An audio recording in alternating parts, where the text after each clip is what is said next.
Hello viewer, if your Bluesky not working, let's see how to fix Bluesky not working problem. Step 1. Open Google Play Store or App Store. Now search Bluesky.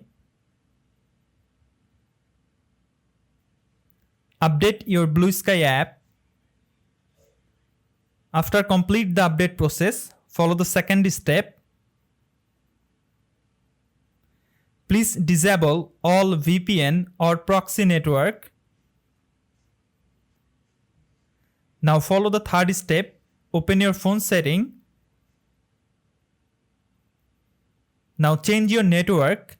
If you using Wi-Fi, then try mobile data, or if you using mobile data, change to Wi-Fi. Then power off your device. Then reopen it. So follow all of this step to fix Bluesky not working problem.